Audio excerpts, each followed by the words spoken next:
We were just doing like an introduction. I was like sharing a whole bunch of things with everyone. I can maybe recap later. It was like informal stuff. Okay. But I just started talking about the topic and making this cold cream. So for me, does anyone else think they have sensitive skin? Yes. Oh, okay. So I'm not the only one. Not especially. But Okay. I get dry spots, but not like real sensitive. Well, sensitive, in my definition, is I cannot, and I don't even I hate using the word can't or cannot in my vocabulary, but if I put things on my skin that have like chemicals, my skin doesn't like it at all.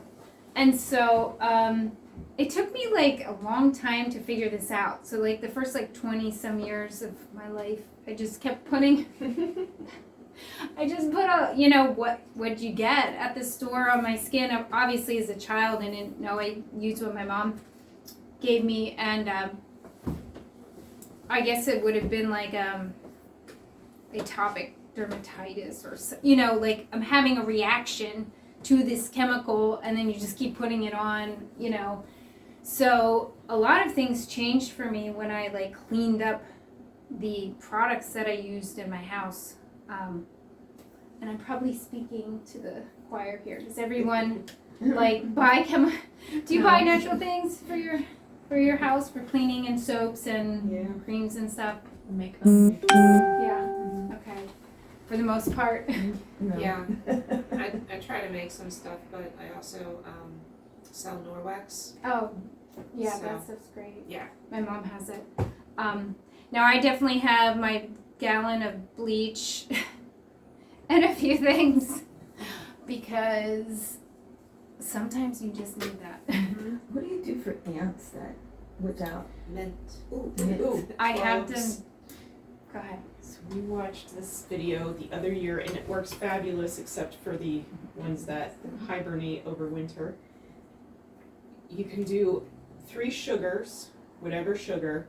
We just got cheapy generic brown sugar for like 79 cents at Bill's Produce last year, and we still have the bag.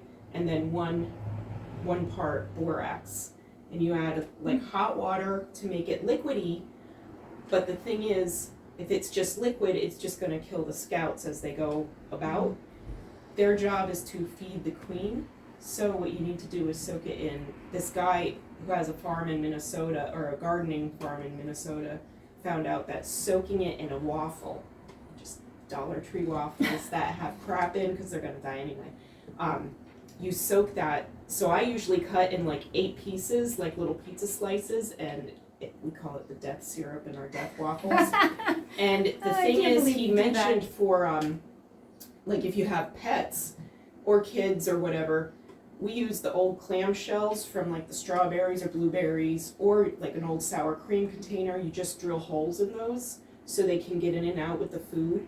And it takes, see, when we first started in April with the death waffles again, when the first one started coming in the bathroom, it was about 5 days until there was like no more ants.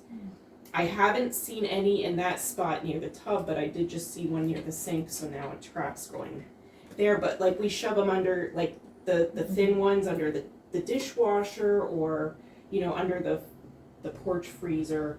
And if I get really irritated, then I just grab a piece and like shove it in a crack, and it disappears, and so do the ants.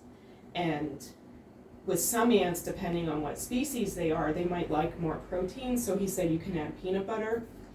I have sloppy eating cats, so whatever is on the floor goes into the death waffle syrup.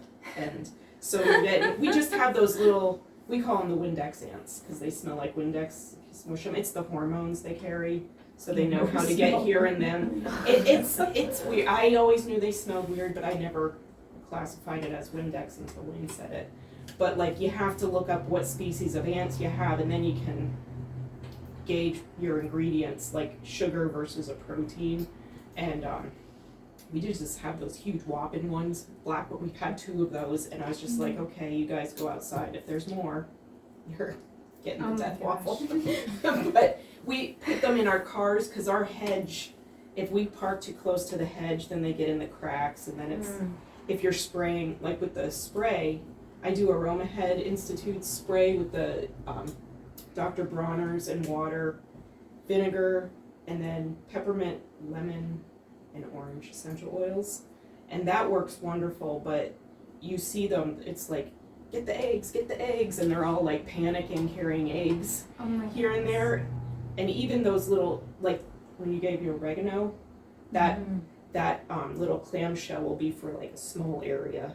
Like you just have to cut the holes in, and it just. You are dedicated. Oh my goodness. You are. I just do poison trap, ant traps, and with all pests.